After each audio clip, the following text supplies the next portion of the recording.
వస్తోంది. అవును వస్తోంది. వస్తోంది కాదురా, వారు వస్తున్నారు. అవును వారు వస్తున్నారు. ఎవరయ్యా వచ్చేది? వారే పరదేశీ. నీకు రక్తి కట్టారా చెప్పరా? తెలియదు. నువ్వు చెప్పు. నువ్వు చెప్పు. ఇలా చూడండి, కాశీకి పరదేశీ రావడంలో ఇష్టం లేదు.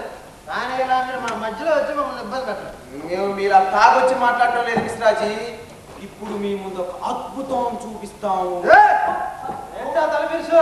అవునండి, ఆ వ్యక్తి సామాన్యమైన వాడు కాదు. ఆ వ్యక్తి విచిత్రమైన వాడు. ఆ వ్యక్తి అద్భుతమైన వాడు. ఆ వ్యక్తి మహాద్భుతమైన వాడు. ఆ వ్యక్తి అసలు మనిషే కాదు. ఏంటి మీరు నాటకం చూడాలంటే అలా కూర్చొని చూడండి. ఇలా మధ్యలో వచ్చి ఇంకా చెప్తారండి. అలాగంటే ఎలాగండి మంజు గారు? మమ్మల్ని అలా చులకరి చేయకండి మంచిరమ్మ. మణికర్ణిక ఘాట్లో శివంతో సంభాషించిన పరదేశి ఎవరనుకుంటున్నారు? ఏంటి శవంతో మాట్లాడాడు? అవునండి, చితి మీది కట్టబోతున్న శవంతో. ఏంటి శవం మాట్లాడటం మీరు చూశారా? అయ్యో పోనా శవం ముఖం మీద బట్ట కప్పి ఉంటారు కదా, అది మాట్లాడింది ఏంది వీళ్ళకి ఎట్లా తెలుస్తుంది? బట్ట కప్పితే కదలికలు తెలీదా? అవునండి, శవమే లేచొచ్చి నవ్వుకుంటూ చూశాను.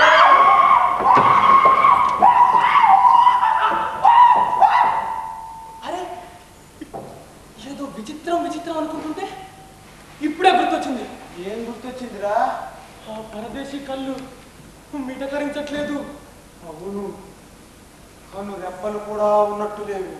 చేపలు ఎప్పుడూ కళ్ళు తెరుచుకునే ఉంటాయి కదా, అలాగా. ఇంకా నయం, ఆ చూపు